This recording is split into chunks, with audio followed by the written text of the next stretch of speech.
All right, good afternoon, everyone. Thank you for joining us today. We're going to get started. And in case there's others that join, we're going to start with just a round of introductions. If you want to kind of rotate that, we'll start back over here.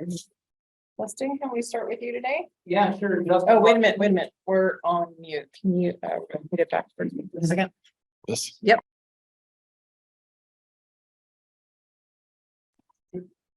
Oh, Lou, can you hear us?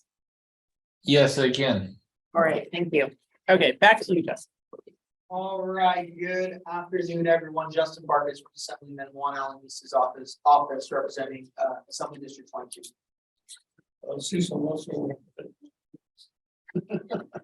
Kelly Talent, representing Villageburg Mall and auxiliary board member of the Chamber of Commerce. Ramon Mendez, Ambassador Welcome Team for the Modesto Chamber of Commerce, and also work with Catherine Ramos with CISPRO website design. All right, here, sir. John Menster, American Lumber Company.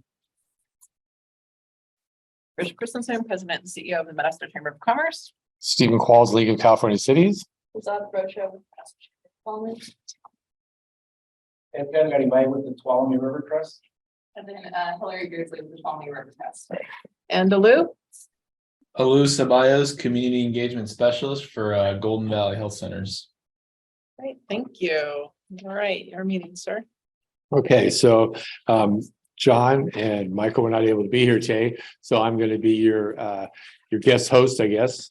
So we're going to go ahead and we're going to start off with the consent agenda. Can I get a motion to approve the minutes for our last meeting?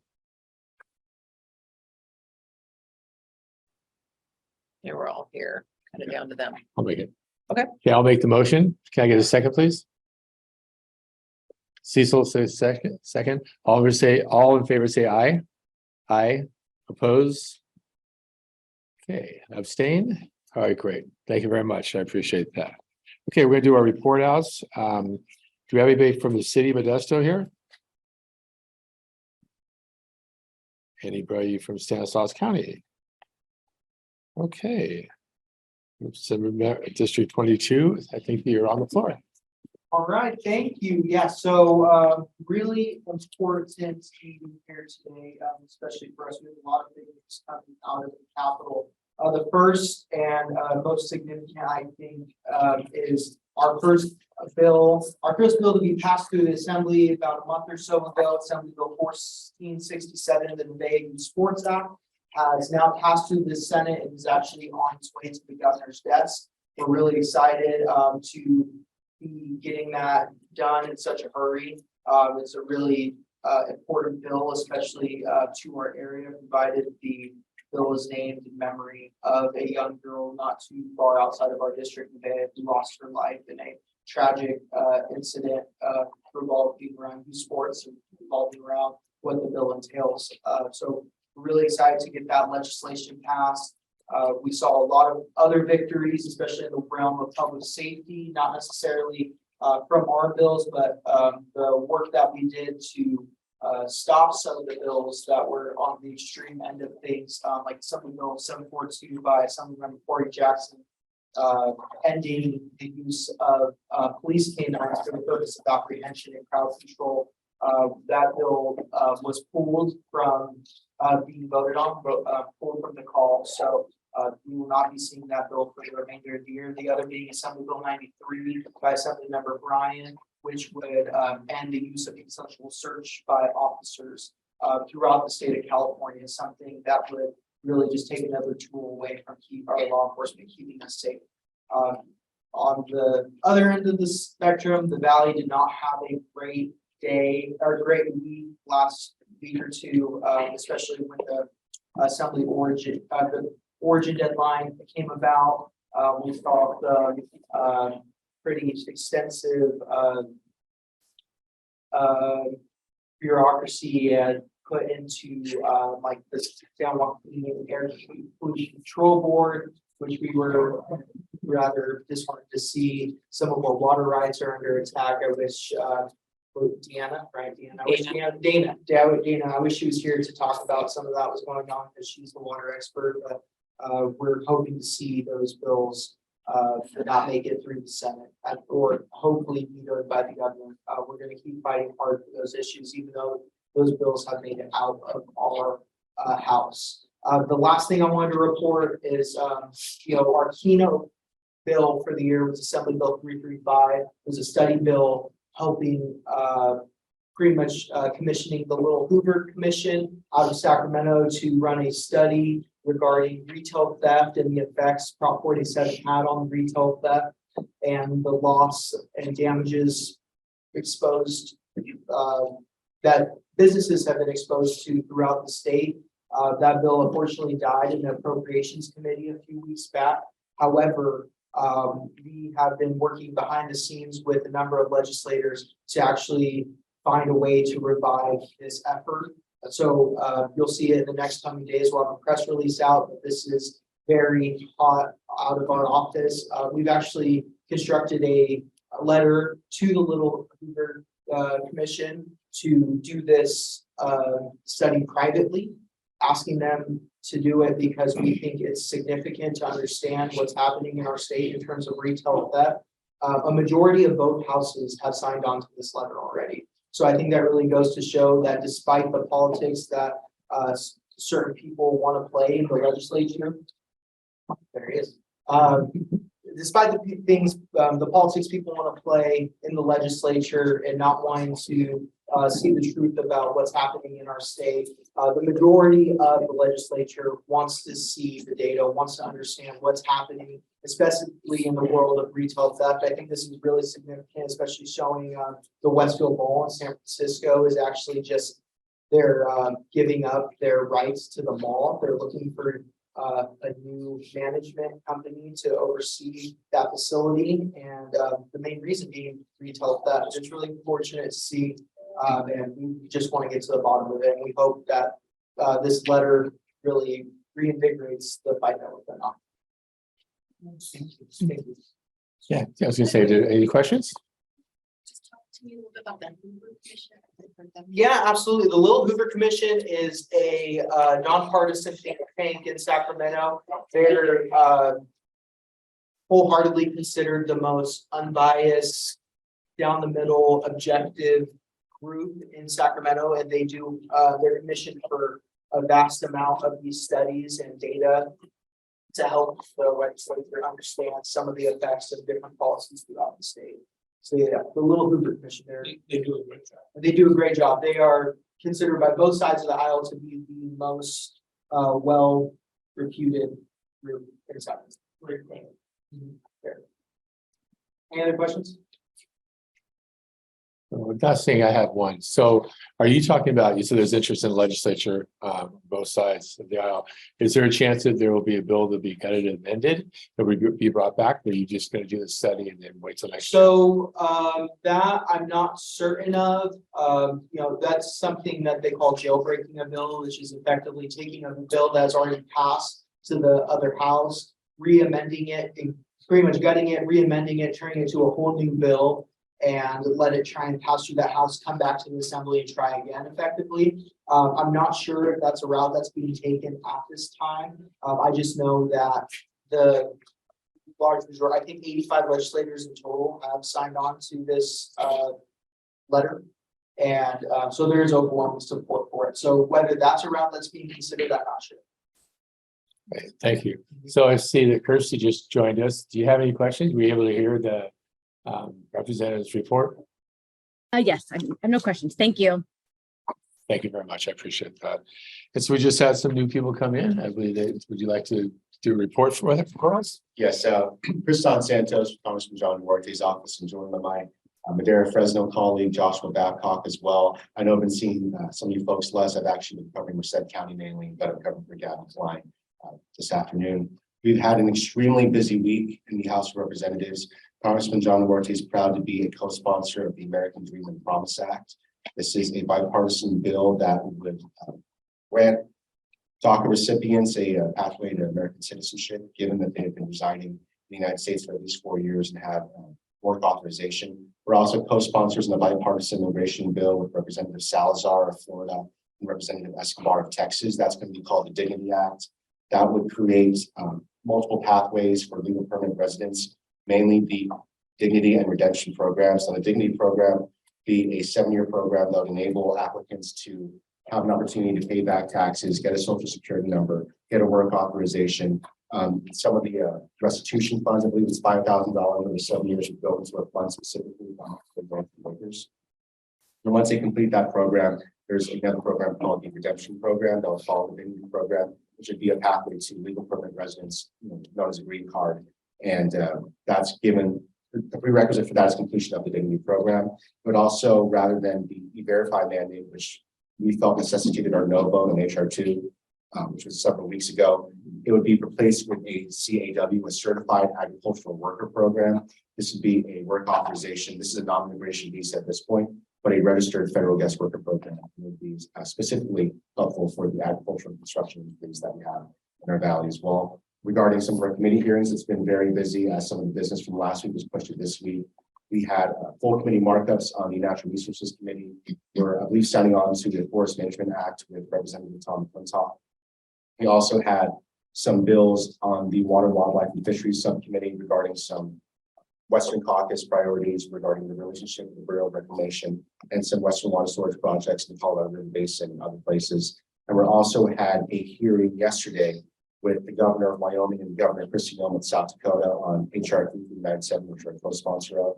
That's a bill that would ask the Director of Bureau of Land Management to rescind a new rule that they're thinking of. It would be a single-use conservation permit. We feel very strongly that the mandate that has guided the agency's management of federal lands for the past 50 years is multi-use permits, like say you could be used for both recreation and mining or raising and recreation. We feel that that should be the path forward rather than the single-use mandate. And we have some concerns about what would be the determining factor in what constitutes conservation. So we feel that it would very strongly restrict the access of rural communities to some of the public lands that surround them. It's not as much of an issue for our district as it is for Representative Clintock's district and other parts of California, but other states like Nevada, Wyoming, Oregon, it's an extremely relevant issue for some of their properties, which are a lot more touched by federal government land. So that's just some of the work we've been doing this week in the House, and we're going to keep on trucking. So thank you very much for the opportunity to report to you today. Well, thank you. Anything you want to add? No, I think my colleague summed it up very nicely. I finally met somebody who speaks faster than I do. So, are there any questions? Thank you very much. Appreciate your report. Okay, so we're going to go ahead and let's see. Do we have anybody from the utilities? I don't see. Since we don't have anyone from the Modesto Irrigation District, perhaps I can speak up a little bit. Please do. So Justin mentioned the bills on water rights. And so that's been they've been skirmishing on that for some time, and they're going to continue to skirmish. And the current 3 bills are, I'm going to say, nibbling at the edges of the system. One bill would basically allow the water board to curtail diversions. And the interesting thing is, normally you do something like that, you have to have a good reason. And so one reason might be that you're in an emergency. And so anytime we're in a drought in California, the water board can declare an emergency. So I think that that's a situation where with this legislation passing, their ability to do what they want to do would be strengthened. I think in normal circumstances, non-emergency situations, I think basically the water board would struggle to curtail what are called pre-1914 rights. In other words, the idea is that you should curtail in order of water rights seniority. And in general, when the whole system of managing water in California was set up, I think it was 1914, basically all those people that had rights before 1914 kind of were grandfathered on a lot of the things, not everything, but on most of it. And so MID and TID are pre-1914. Our partner on the river, the city and county of San Francisco, are pre-1914. So that's a really important distinction for us. So all I can say is the Association of California Water Agencies is against all 3 of these. So that's the association that represents everybody in the water supply business. So there's, I won't, with having so many members, I'm not saying everybody's on board, but that's the association position. And one thing they've done, which actually I think is quite clever, I have to admire people I think that I disagree with. they're basically saying, let's make these people with pre-1914 rights prove it, prove that they have the rights. And basically, that's something which will benefit bigger agencies. So in other words, it's going to, if you're a big agency like the Modesto or Trolloc Irrigations, you keep that a lot of high-powered lawyers that know how to do stuff. So I don't think the MID and TID will struggle that much to prove their rights, but a smaller agency would end up just having to spend more money as a percentage of their revenue to go through this kind of legal obstacle course. So that's another thing they're trying to do. So again, the official water agency position is they're against these things. Right, thank you. Do we have any? The chamber was asked for letters by MAD and we've already submitted. Any questions? I have one. So have these rights ever been contested before? Where somebody tried to take the rights away? And if so, were they adjudicated and was there a decision on it? So again, an interesting thing is when you have an emergency, the rules are different. And so what happened is the reason some of these laws came up is there was during the drought, there were general curtailment orders under emergency regulations. One of the agencies with pre-1914 rights misbehaved. And they were initially fined heavily, but in the end, they won. There was also a court case where MID and TID and maybe some others won, basically claiming that the board could not curtail the pre-1914 rights without curtailing all the other rights. And we won that in, I think it was in Santa Clara County. It went up on appeal and won on appeal. So that's one reason why these, in other words, the legislature is trying to strengthen the hand of the water board. Right. Okay, I think. The concern that I have is you take the state water board, which is an unelected group of bureaucrats. They have way too much power. And when you start talking about emergencies and a declaration of emergency, we start with that. And they can call an emergency on anything because they're not elected. And during that, this stuff continues the way it is. They can take the water anytime they want. Doesn't matter that MID and TID has water rights that go all the way back to Wisconsin landlords. And the Supreme Court's already ruled on that twice, that those water rights are in fact belonging to MID and TID. But you take the state water and you give them the authority through the governor or whomever, they can do damn near anything you want to do. And, I think that's very troubling. Well, I would certainly could speak for hours on the state water board, but I don't want to. What I would just make the point that MID and TID are well equipped to fight for their water rights, Yes. as are all the big players in the system. And so even the slightest encroachment on water rights is going to end up being litigated. Yeah. So, and unfortunately, to put it bluntly, this really hurts. Our overall water management in California is suboptimal in part because it is so contentious. And if the two, and I'll be the first one to say that MID and TID and most big water utilities are they're not doing everything for the environment they could. Okay, so, and I've said that before. And so our friends at the Tuolumne River Trust will have a different way of looking at this. That's fine. But again, the problem we have is the system is so litigious and contentious. And the problem is that it's not a black and white situation. In other words, what's necessary for the environment is not black and white. What's necessary to preserve our agricultural economy is not black and white. And so but unfortunately, the system ends up encouraging the players on both sides of it to treat it as if it's black or white. So the environmental side ends up being making extreme demands, but the water agency side is not properly considering everything they could do for the environment. So it's a problem. So the other thing I would say being involved with this for a long time is litigation costs a lot of money. The MID and TAMI has always said they will litigate, okay? And we as a chamber historically have said we will support that. Problem is, it costs a lot of money. And guess who gets to pay for that? The rate owners, right? And the people on the other side, they don't care. And that's the problem. But thank God that they've got the backbone to say, no, you go too far, we're gonna litigate. And they could be tied up in the courts for a long time, probably go all the way to Supreme Court again. Any other questions or comments? Okay, thank you both. I really appreciate that. So AT&T, I don't believe we have any representative from them. Comcast, I don't believe any of them, MID. So I guess Stephen Qualls, you're up. Right? I'm calling on myself.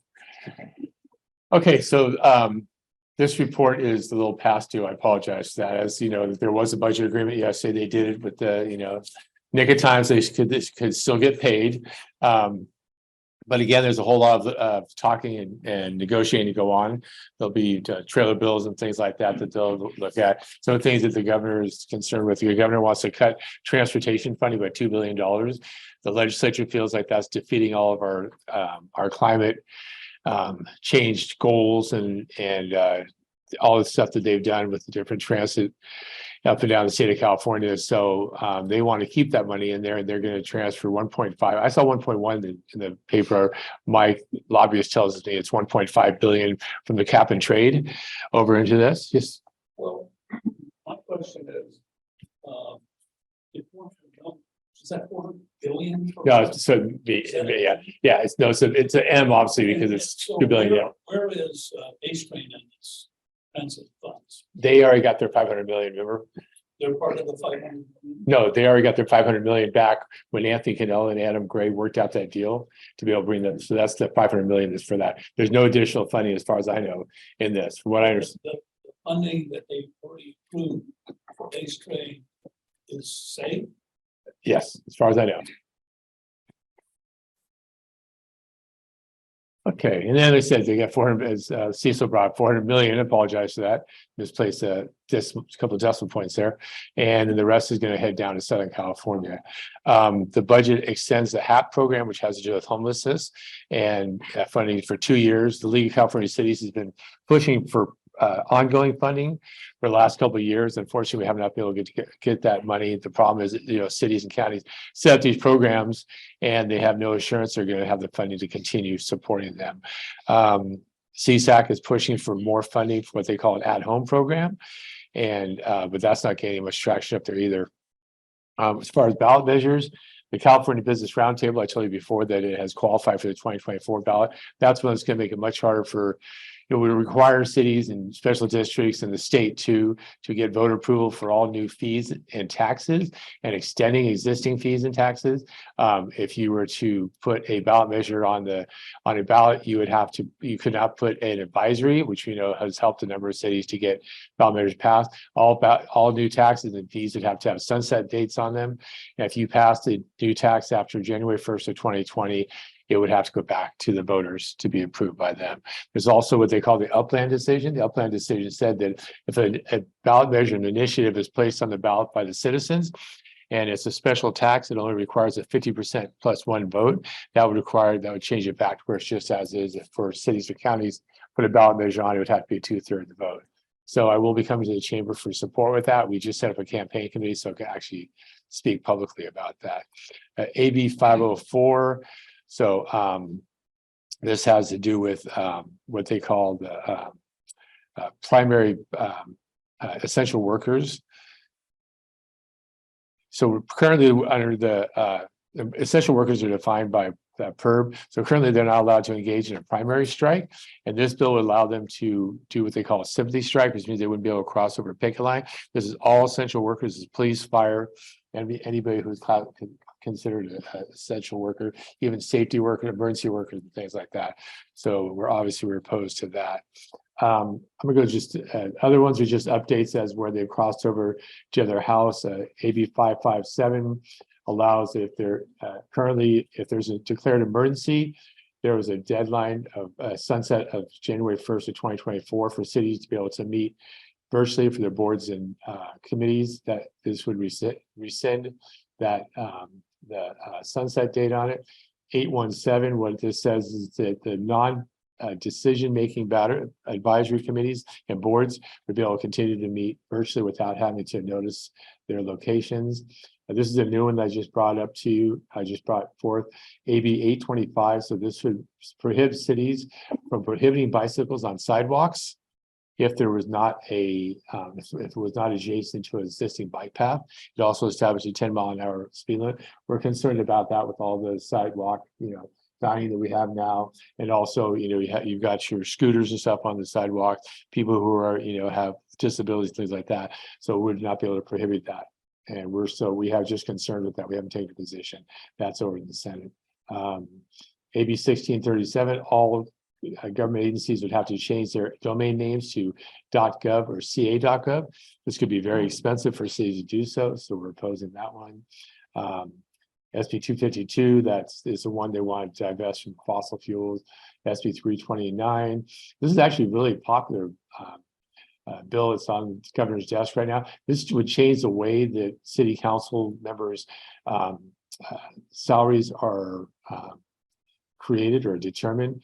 Currently, city council can only increase its salary by not more than 5% for each calendar year from last adjustment. This would say that the authorized city council to adjust but not exceed their salary based on inflation since January 1st of 1984. So just go with the scooter bills. AB 316, that's when it prohibits the use of a vehicle over 10,000 pounds for testing, transporting goods or passengers without a human being on board. Kind of beats the purpose of an autonomous vehicle. Then all we know that those, and then we just had the report on AB 72. That's not federal, sorry. So yeah, ACA 10 would would be an assembly, a constitutional amendment would say there's a right to housing. It would be on the 2024 ballot. That has not been heard yet, so it's still sitting in the assembly. AB 50 would require investor-owned utilities to engage with local government on connecting projects. Currently, there's a big problem with cities and developers and being able to know when their development will be connected to the grid. So this would require the utility to say, okay, this is the date by when we can connect you to our grid. Is in 584 is the TOP, is that the passive occupancy tax? That's my next one. Yeah.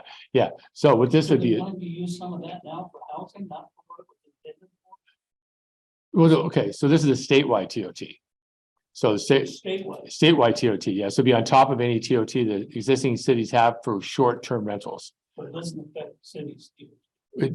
No, there's the city TOTs on short-term rentals, it says, but not on hotels and motels. And so, and we're very concerned about though, because so the average TOT in the state of California is 10%. And so there's up to 2/3 of the cities in the state of California that makes up, I mean, there's cities in the state of California where 2/3, the TOTs make up 2/3 of their general fund that they have. So we're very concerned about how this is going to affect we're saying, or there are talks of saying that they should just charge a fee to the owner of the home instead of doing a TOT. So 65% of the funding would go for new construction, for affordable housing, for workforce housing, 30% for acquisition and 5% for planning. Is that TOT, is that based on revenue or profit? I don't know how TOT, usually TOTs are. Let's say $100 TOT is 20%. Yeah. It's $110 at $10 for the state. And locally we're 9%. So it's 10%. Yeah. And it's the goal is that the short-term rentals have really reduced the number of long-term rentals in a lot of cities. I know Tuolumne County, you can't find an apartment because everything, housing for long-term rentals, they've been bought up and being used for short-term rentals. And so it's really affected the availability of affordable housing in the state of California. So I think that's where this has come from. AB 1657 would be a bond act for 2024. There's a breakdown of that for the supportive housing. Okay, now I know what you all live for. Okay, this is a law or lie animal lovers edition. Okay, so in LA, it is a misdemeanor to shoot any kind of game from a moving vehicle unless the target is a whale. Is that law or did I make that up? The LA or Louisiana? Sorry. Thank you. I need to be better. Los Angeles, sorry. To me, LA is Los Angeles, but you're right. Probably different down there than in LA, but yeah. So. Louisiana, we shoot out here. Anytime, whatever you want, as long as you can eat. That is actually a law in Los Angeles, California. Yes, it is. It's actual law. No, I did not make that one up. No, hard to believe, huh? Read it now.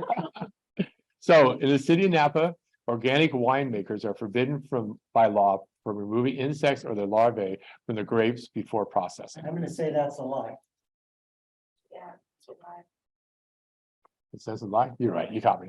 Okay. I thought it sounded pretty good right there. Oh, I thought that's pretty good. Napa, organic. Come on, man. I thought that kind of. You guys are you're just too smart. That's called organic and fortified. That's totally different. I should have, that's right. Organic and fortified wine. Okay, so in California, it's illegal to crossbreed a wolf and a woodle, except for scientific purposes.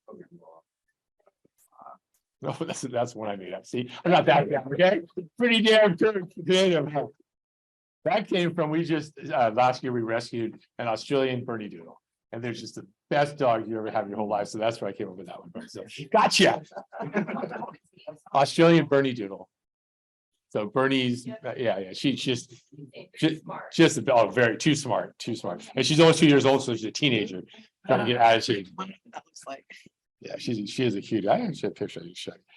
Okay, so I think we have other business. So we have announcements. Trish, do you have some announcements for us? Oh, probably should. Didn't we put you on the spot? Sorry, that's on my agenda, okay? Okay, next Thursday, sort of spot on topic is our second annual From the Ground Up Sustainability Symposium. Touching on Water, MID and TID are jointly one of our presenter sectors. We have San Joaquin Valley Air Pollution Control District is presenting on air, Hub Construction on solar, PG&E on power for small business, I think is how they're tying it in. Divert is coming to speak about food diversion, and City of Modesto will be presenting on some of the recycling programs they have. So we have 6 different sector categories, the 6th one being California Green Business Network, kind of highlighting the program at the state level. Each county they're trying to get every county to have a program provider. We are the program provider for Stanislaus County, so they're helping elevate that message. We don't have as many attendees as we wanted, but we have an awesome powerhouse presentation field. So I'm hoping that we kind of build on our attendees still.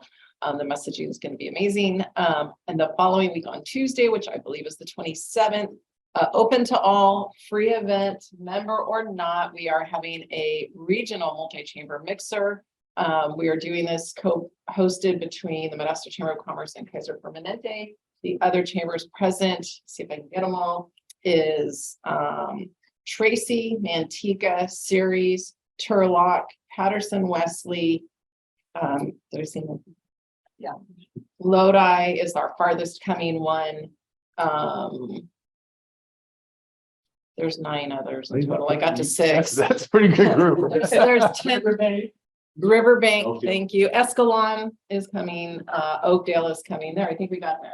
I feel like I'm missing one more San Joaquin one. Latina. Sorry? Latina.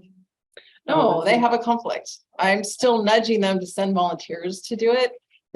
Kaiser really wanted to see the Hispanic and Latino Chamber for San Joaquin and Stanislaus because they do support efforts that they're doing. So far, I don't have either of them. But we've had outreach to them. They know about it. So really it's an opportunity if they can make it happen. We have room for a couple more chamber tables. So we're really wanting to drive a lot of attendees to that. Again, it's member or not, it's great organic growth, opportunity, learning to meeting one another. Where is that? Del Rio Country Club. So you'll eat well. Also, full bar will be open and we are providing hosted wine throughout. So that is on our horizon. We have I don't have the dates in front of me. So you did catch me off guard there a little Sorry. bit. We have a women in business summer social coming up. Liz is gonna get our dates. And then we have a rising professionals summer social coming up on July 6th. The women in business one, I think. That is on the 20th, and that is at Stone Cold Fire, No, it's at Stonefire Pizza. Yeah. also known as Medici. And that is at 5 o'clock. Stone Cold Steve Austin. And then on July 6th, the Rising Professionals social will be at Modesto Nuts, actually. So those are the key ones and that I could come up with. Great. For you That's on the amazing spot. off the top of your head, man. I'm impressed. Very They're impressed. very busy. Okay, so I think that we are ready for today's presentation from the Tuolumne River Trust. And I'd like to thank Edgar Garibay and Hillary. I'm not gonna try your last name, I'm sorry. So Hillary to join us today. Thank you very much, Ken. We really appreciate it. And the floor is yours. Thank you. Can I just say next slide or do you want me to, because I was talking. I can, okay. I want to thank the Government Relations Committee here today and Michael for inviting Michael Gaffney. I wasn't able to join us. He's out of office for a couple of weeks. So welcome. Again, we're the Tuolumne River Trust. We're a watershed organization that works throughout the Tuolumne River. And so my colleague, I am the program director of our Modesto office, and my colleague Hillary is our manager. Yes, I'm the Central Valley Program Manager and Excellent. Yeah, so part of, I think we've already kind of established what we do. We're a river-wide organization. We look at a variety of different topics and work throughout the watershed. Sonora, we have an office in Sonora, an office here in Modesto, and then we also have an office in the Bay Area. And we're looking at different opportunities to look at the river itself for drinking. So they do closer fire. Oh, you're fine. For a river that provides safe drinking water, that's teeming with fish and wildlife, and it's an opportunity to welcome recreation throughout. We have a lot of different great parks and great opportunities along Tuolumne, and I think we've already established, who we are and why we exist. Next slide. Over the last 40 years, we've been able to engage, protect, and revive. You can see all those and read it on the screen. I won't go over. I'll just focus on a few of those, particularly in the engagement. We do a lot of people work here in our Modesto office, where we engaged or reached more than 40,000 youth today. We've been working in the Central Valley for about 20 years. And on the reviving portion of it, we work with the city of Modesto collaborative. So a lot of this cannot be done without collaborative relationship building. Removed Dennett Dam in 2016 or 2017. I can't remember off the top of my head. It's a really awesome way. If you've ever seen a river, how the river's been diverted.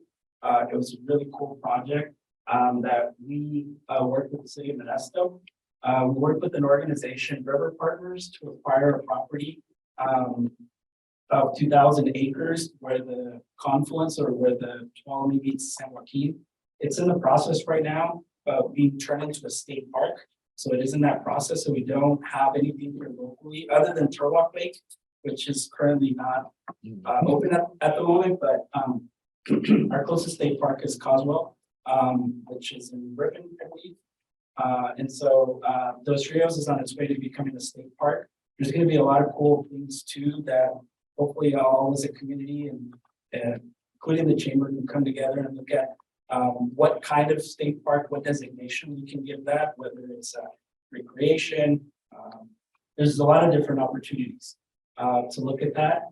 And in 2013, when we had the rim fire, our what we call our upper watershed team or our Sonora team has worked very much closely with Stanislaus National Forest and Tuolumne County and a lot of different public agencies and our local tribes of Miwok to look at really restoring some of these spaces, specifically the rimfire. So we do a lot of meadow excavation. And today, I think we planted over not 1 billion. I think I did the same thing, 1 million trees. And we're really looking at innovative ways of looking at forests. And I think this has also been talked about as well. Next slide. Our buckets fall into 3: advocate, restore, and educate. Our focus will be on advocacy as it relates to access to parks and natural spaces, because that's a lot of what we do here in Modesto. And then education, we have our Trekking the Tuolumne program, where we go to actual programs in the city of Modesto City Schools, and work with 4th through 6th graders to learn about water safety, canal safety, and a variety of other related topics to learn about the Tuolumne River that are related specifically just to learn what our watershed is, what it encompasses, and really learn about through these hands-on learning experiences, and partnering with Stanislaus County Office of Education, Modesto City Schools, through other grant funding opportunities to take the students out to the actual to our actual parks to really look at the river and see what it's like. These students have never been out to the river, and so we really focus throughout Modesto City Schools in partnership as well, and it's a program that's also funded through MIT as well, that has provided this graciously allowing us to be able to work with a lot of students that are in MIT service areas. We also expand our reach to work with Stanislaus County Office of Education when we're asked outside of the MIT customer area. And then again, Restore is also here, some of the things that I've already talked about. Next slide. Where I'm going to talk about and where our work started, given about in the early 2000s, really was the Lower Tuolumne River Plan, which was a joint effort with a lot of local agencies to really look at the parks from LaGrange all the way to the confluence. Different opportunities to build out parks are sort of similar to what we see along the Stanislaus.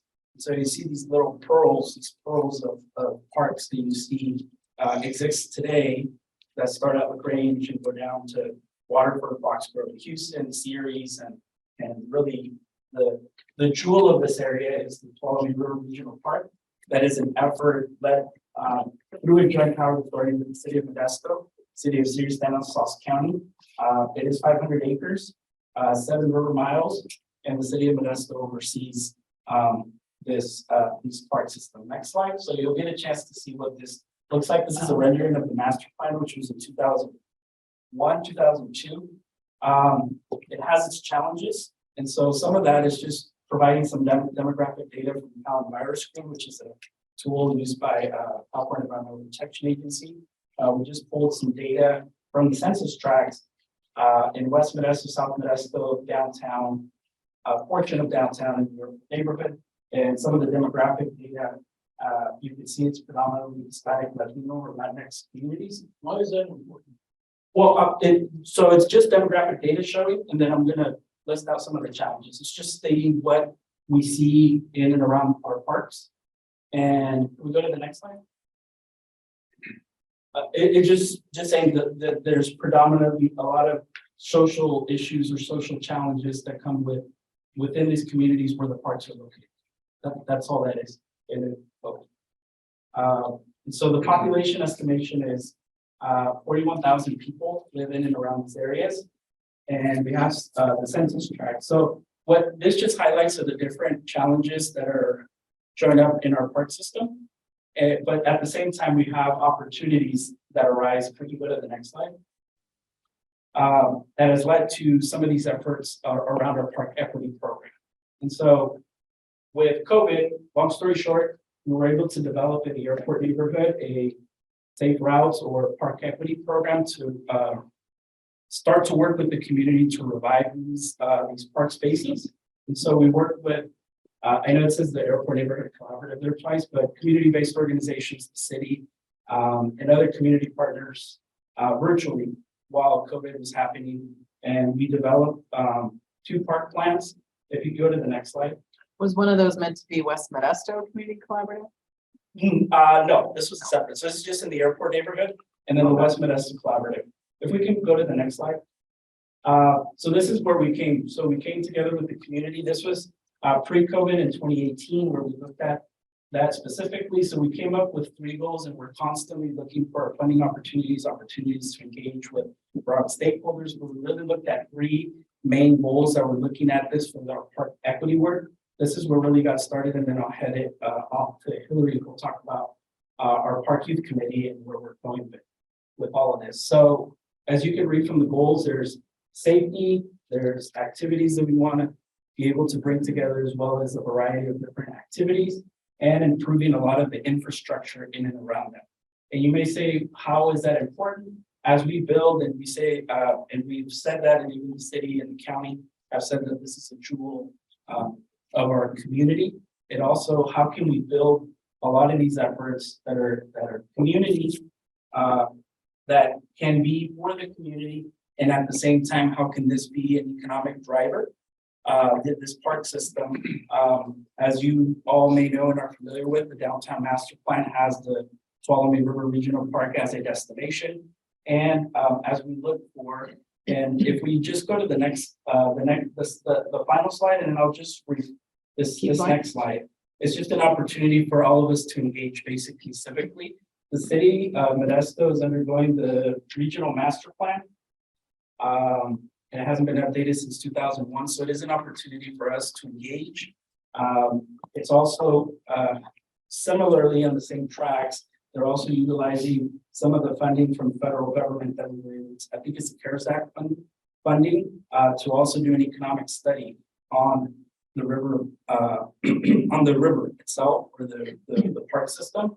So this is a great opportunity for us and chamber members that are listening to this presentation to really look at this opportunity to engage civically and what are the different opportunities that can come about. There's been some ideas by some of our elected officials to see if there's an opportunity to look at this, like the San Antonio Boardwalk, just to envision this in this long-term piece. And then, so that's what we've been able to do and engage civically with the community to look at addressing a lot of their infrastructure issues so that some of these parks can be visited regionally. These are regional destinations. Some of those have also turned into some opportunities, including that the Modesto Rec Fest, which we are the lead organization. It's a festival of recreation that we haven't had it since COVID. We're going to have it this spring. Basically, it's just a day where we celebrate either in the airport portion of the park system or in the downtown area, so that people start to come to these parks as an opportunity. The economic side, I think, and some of you may already know Chris Guptill and Darren Jesberg with the bike racing, the bike competition. And so that has brought in some opportunities to engage and have different events at the Tuolumne River Regional Park. So if you have an opportunity to take the survey, that's something that we're very heavily involved in. And I'll hand it over to my colleague. Down on the next slide. Actually, you're fine right here on this Oh, side. sorry. That's okay. All right, so that kind of leads into what I do. So I'm the Central Valley Program Manager, and I really manage our youth and family outdoor recreation programs, as well as park equity and park accessibility. So I just want to give you guys a couple of photos. We have some programs where we really focus on bringing youth and family riverside communities, but also all Modesto residents to our river parks. A lot of people have lived here for years and they've never gone down and used the parks. There's been a lot of great efforts through different plans and cleanups and restoration to make it a positive recreation space. So we're really trying to capitalize on that and have people come to visit. You Yes. said park equity. What does equity have to do with the park? So Is everyone. that just the buzzword everybody uses? So what we're trying to talk about is everyone should have the same access to a park, no matter where they live. the same type of park that has functioning restrooms, that has functioning playgrounds, has safe sidewalks. They don't, not throughout all of Modesto. They don't. So that's why we're working towards our park youth committee is one of our research projects. So we're focusing on, specific example is James Marshall and Robertson Road. And so looking at different amenities. So we have a project where you're looking at Reseda, you're looking at Freedom Park in comparison to some of our parks in West Modesto, Robertson Road and James Marshall, where you can see the condition of infrastructure, the condition of sidewalks, whether there's stop signs, whether there's crosswalks where people actually walk safely to these parks or not. And so that's with our park youth committee, we're actively teaching them skills on data collection, different research on how to get community input, provide feedback on what people want on their parks and what is being represented in our affluent parks like Freedom, not represented in James Marshall or Robertson Road. So it's a way for them to learn skills and projects to be able to advocate for park. So, Well, to be able to advocate for anything in the rest of their lives. yes. So we're hoping to do that. So if you move down to the next slide, these are some of the tools that they've created. So with the partnership of this grant, they've been able to receive ArcGIS online account. So they're able to start using different applications, different tools. They've created a story map. So it's an interactive website that has different data points for you to see the conditions of parks from the four parks from our project. We also have a park survey to get feedback on the current plans that the city has for the parks and as well as what other amenities and things people want to see in these parks. So those are two resources that you guys can check out. And we're trying to get some community feedback and data over the summer and then go to city council to be able to advocate for this and get some city council support for some of these improvements along with the other big park projects that are coming down and support of the Measure H funding going through. So you're, what you're talking about is a group of youth, young people that are doing this. I love that you're teaching them the skills of research and survey. What's the age range of this group? They are all high school students. So it's between freshmen to high school seniors. And then we do have a couple from our first cohort that have stayed on into our second cohort. They're going to be graduating or they've already graduated and they're leaving for college. So they'll be with us through June. And then we have the core 8 that are going to be with us. And so it's all youth-led, youth-driven. They're the ones who are creating these tools. They're the ones doing these presentations.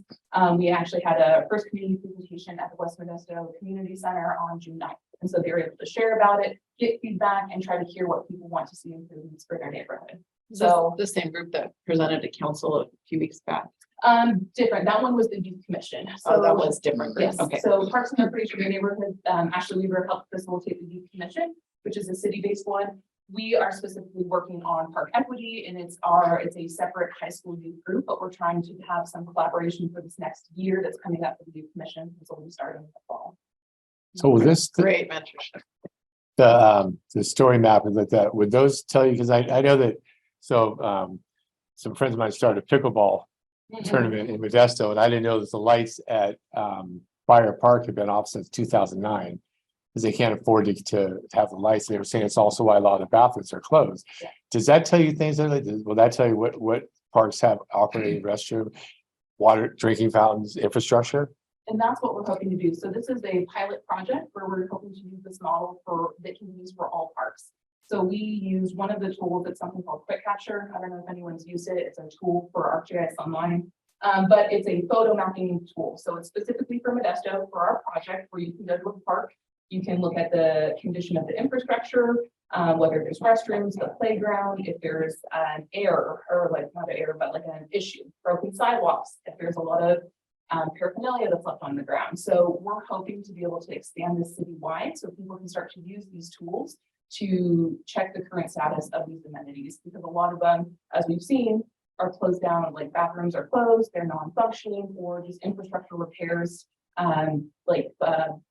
playgrounds that are broken that need improvement. So this is a way for us to just get a current status and inventory of what the conditions are. And so for us as a whole organization, this is kind of what we're looking to do over the next 5 years. So as Edgar was mentioning, for our upper watershed team, a lot of boots on the ground restoration work that they do up there. So we're hoping to within that Brim Fire, Brim Scar, as well as other areas of the National Forest, reforest 14,000 acres and planting 5 million trees. We're hoping to improve the forest health of about 30,000 acres that are overgrown. So helping the forest health and conditioning that will hopefully prevent larger fires that outbreak in California. And some of these measures are to help keep a healthy forest. We do have 2 projects, salmon habitat restoration projects. One is in LaGrange, where we're hoping to help restore some floodplains for salmon spawning habitat. And then down on Carpenter Road, there's a large portion that's kind of next to the Bellevue Park soccer fields. It's a big empty lot right now. That's what we're hoping to provide a floodplain for salmon breeding. So as they kind of get a little bit older, have a safe place as well as turning it into another park along the Tuolumne River Regional Parkway. And of course, that would be one of the river parks that we're hoping to kind of complete. And then we're hoping to continue to engage people and at least get another 1,000 people, new people engaged in our programs, especially through the youth and outdoor recreation programs that I host. And so these are the ways that we're asking people how that they can help. One of them is just championing the work, talking about what we do, sharing the programs, especially with us trying to build up a high school youth park coalition. We have the park youth committee, but we're going to hope to try to grow that and get more people involved. Same with inviting others to engage with our different recreational programs. They're all free, they're at no cost. We provide the equipment and everything we need to just have a safe recreational experience along the river. And then another way is people were asking for obviously investing in our programs. We are a nonprofit in different ways for financial support through the programs. And so down below, Where's your funding? so we have multiple types of funding. So we have membership based. We also have some state grants. We have some federal grants. So we have a few different areas. They're usually grants that you have to apply for to receive the funding through. What's your annual expenditure? I don't have that off the top of my head. One But of, it is public information, so you can find it on our website, which is one of the irons of life is that the Modesto Irrigation District has been supporting the Tuolumne River Regional Trust, Tuolumne River Trust for years for all the good work that they do. At the same time that the other side of their organization is trying to cut off our water. So it's kind of an amusing compare and contrast. So Peter Drickmeyer obviously is one of the best proponents that you guys can talk to about the water policy and advocacy side. We definitely are focused right now on our recreation, use of the river, and having it be a safe sun space so people can start to come and visit here. People don't really know much about Modesto and our river park, so we're really hoping to change that to kind of improve visitation. There's a lot of potential in elevating the river parks. We are a river city that doesn't know it's a river city. You know, we did a family day, the chamber did a family day last October, November-ish, and I partnered with Chris Guptill on part of it. And so we did a cycling thing. We wanted hundreds of people. We had 150 people probably come through. Yeah. 90% of them, we did get them to go down off of the road near John Thurman down into there and come out going, I had no idea, was everyone's response. I had no idea. And that's usually the feedback we get from when we do different nature walks, bike rides, or things along the Tuolumne River Regional Parkway.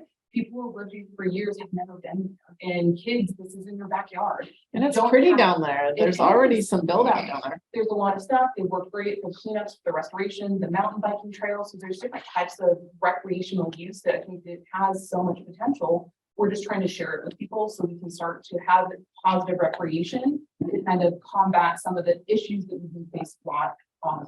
There's a little built-in amphitheater down there. Solid concrete, really nice. That copper bridge, I call it copper bridge. Yeah. It's just so pretty all through there. And I'll tell you that mountain biking, it's pretty hairy. My wife's a runner. I only run with people chasing me, so I ride my bike instead. Yeah. So she up on the asphalt, I'm down there too. There's a whole BMX bike park down there. They It might be built- underwater they now. built it. But I mean, right, it's really hairy. It's really good. Because I'm very, very proud. I had no idea it was there. I just happened to go there one time, like, whoa, this is great, because I like to mountain bike. So fantastic. So on the Stanislaus River, they have a campground. That's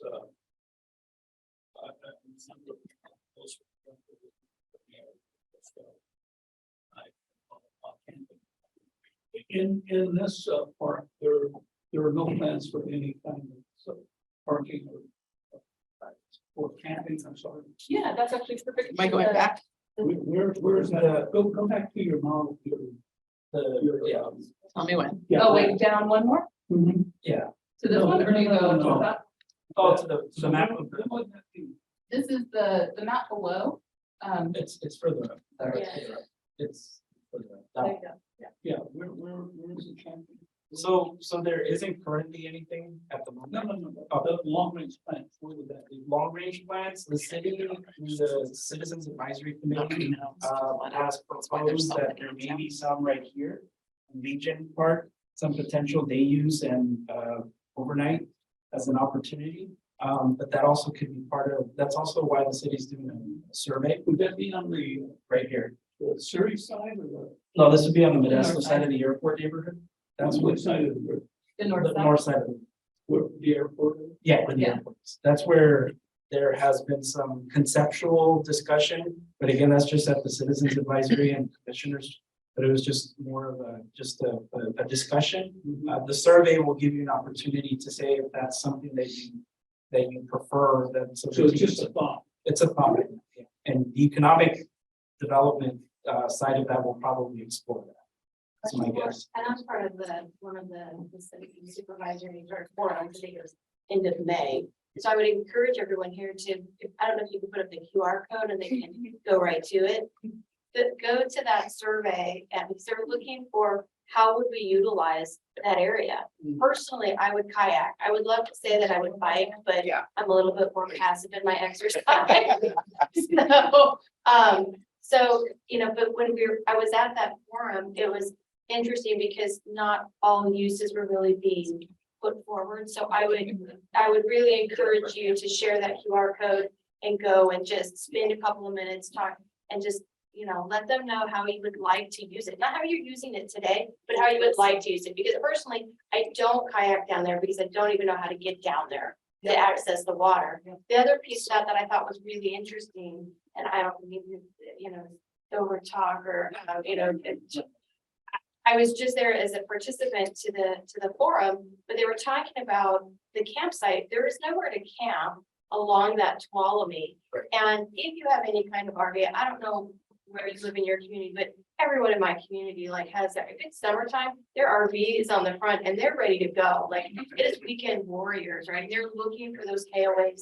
They're looking for those campsites and we just don't have enough. And from what I understand now, there isn't one on the Tuolumne. It's beautiful down there in the beautiful spots. Yeah. In the beautiful spots. And so I love that they were talking about that. They were talking about the fact that the city might run it. That gives me a little bit of hesitation. I think that there's a partnership to maybe be developed with maybe the KOA. Or I don't know the economic side of that, but I would love to see a beautiful spot to recreate down there because that would be amazing. And it would fuel the biking concept, right? All of the events and special events that want to occur down there because you're not gonna stay with your bike at the DoubleTree and then ride down. You certainly could, dodging that traffic, but it would be so much easier. And there's some natural funding sources, some natural revenue to come from that stream and that whole 7-mile stretch if it's treated right. Yeah, and then there's also, so just real quick, there's a link, hyperlink here in the presentation to the survey that you can also go to. That you can go to right there, it says survey. I'll also add that the city is already kind of in the final process with Gallo to swap Beardbrook with the front part of their property. So that would go along the airport through the backside into Overdrive Creek. So there still needs to be some funding to. So the parts of the park would be connected together. Yeah. On a trail. Because right now there is a Trail. continuous trail. And so that's one of the bigger things of the connection piece. Something that they've been working. And we were in the initial discussions and speaking with the Gallo family and the city, and then after that, the city. Chris, can you put that? That's right. Oh, No. you have to share this. It Yeah. goes with it. Yeah. Okay, just that piece. And then that's why If they give it to me as a document. we can send it out and so that way it can be shared, but any feedback you guys have, it's, this is our park. How do we want to use it? What do we want to see for the future? This is for the master plan for the next 20+ years. So definitely there's sections of options that you can select that you like, that you can provide your own feedback. So we encourage everyone. It's only been, So the 23rd, yeah. So the city 3 community meetings. And now it's the surveys. Is it possible they could extend that? That's I a definitely city question. I could, For the we city. could ask. Well, Trish, if you wanted to, you could send this out, send the link out. I mean, you could even, so the chamber, as all the people at this table know, sends out a lot of repetitive emails constantly harassing us as members. And so you could. You're put a- welcome. You can put an email out in which you just, you have an announcement that the chamber members are invited to comment. Yes. Yeah, we'll partner with you. Just send me a 1-pager and we'll put it out. So it's all. With all that, if you want the surveys and the QR code, however you want that to look, make sure it's very clear who's asking and what you're wanting. So it's titled. A beautiful postcard that was created. Yeah. They don't have to create it. It's very eye. I just need it as an electronic that we can insert. I can send out the city central. So, have you looked at the, Turlock Lake, the SR, because, you know, apparently TID wants nothing to do with it. They've completely abandoned it. They call it Money Pit, and there's a beautiful campground right down there. I've stayed in it a number of times. I mean, it's really a lot of mosquitoes, but have you looked at that? We're barely starting to look into that. I know that it's a state parks, Right, so What is we that? definitely would have to reach out. right. Do you know where Turlock Lake is? So Turlock Lake is out, you take, we take Lake Road out of, not Hillmar, come on. Waterford, after Waterford. Oh, yeah, no, but what's the smaller town? Hickman. You go through Hickman. Okay. Yeah, and you go out the road, it's a beautiful, especially on a motorcycle. And then you have Turlock Lake, beautiful lake. And then on the other side of the roadway, just down the road, there's a campground down on the Tuolumne River itself. And yeah, oh yeah, it's great. They had bathrooms, all that kind of stuff. And so we're talking to TID, they're saying that they're trying to get the state's trying to get the county to take it over. But I mean, if there's some way you can work something like that, I mean, it's a great, and I think it'd be a great economic, it could pay for itself. But if you, apparently back in the day, that was the place to go. If you lived in Modesto, I wasn't here at that time. Good point. Turlock Lake is the regulated reservoir. Turlock Lake. So it's an artificial reservoir. It holds, in other words, it's part of the running, so this river system is run by MID and TID to maximize water. Power is a byproduct. But it just, by having, say, for instance, Modesto Reservoir is about 20,000 acre feet. It just gives you a little bit more ability to regulate the system. Also, interestingly enough, my friend who used to be the boss of the Oakdale Irrigation District, would tell me that Modesto Reservoir leaks like a sieve. So now we call that groundwater recharge. So yeah, I'm sure that they get groundwater recharge in Turlock Lake as well. But for the record, I think Turlock Lake is much more beautiful than Modesto. And it's a really nice. It's cleaner. It's definitely cleaner. It's got the, and I mean, like in the wintertime, there's so many duck blinds out there. I think economically it could pay for itself if somebody were just to, they used to have concession stands there. They've got bathrooms there. You know, they've got beautiful picnic area. It's really a nice place. And so I think that that's something you hope that somebody will look at and try to move forward with that, because I think it's a wasted jewel in our area. It is. There's so many people that would like to go there because it's so much closer than the other places are. Yeah. There was something that we went to originally. Teaching families how to farm is where we originally wanted, because I was supposed to do this. Yeah, but I know the state would love to get rid of them. And they do with all of our state parks.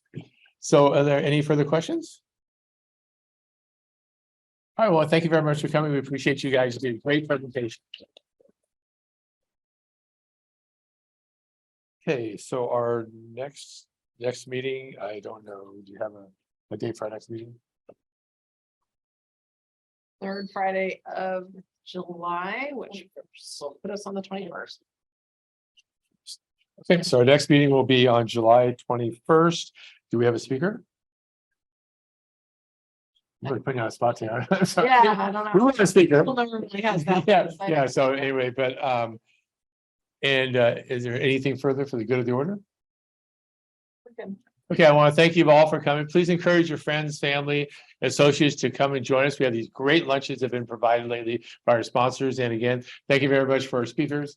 Thank you for all and closing comments from the. Yeah, if any, Is this okay? yes. Thank you. If anyone would like to sponsor either our Economic Development Committee lunches, our Government Relations lunches, or South Los Green Team lunches, let us know. We are looking to fund the lunch month to month for all three of those meetings. 250 or 500, and we'll brand you for a meeting or two based on that. So I still have one more question, because you said that the Burlong Lake is managed by PID. It's a reservoir. Where does the water come from?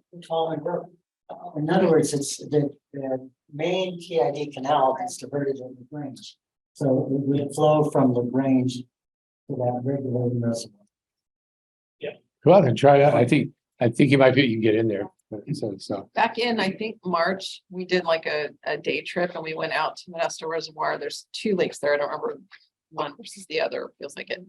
Man, it's beautiful. I had no idea, but the bathrooms at oh my gosh, the parking lots, it's just trashed in that side of it. It's unfortunate because I was amazed how pretty it was out there. Good meeting. I actually learned a few things today. Congratulations, Cecil. I'm so proud of you. 10 years and I finally started to learn stuff. Hey, well, that's must be the presenter, the host. Clearly. Well, thank you everybody for coming today. I appreciate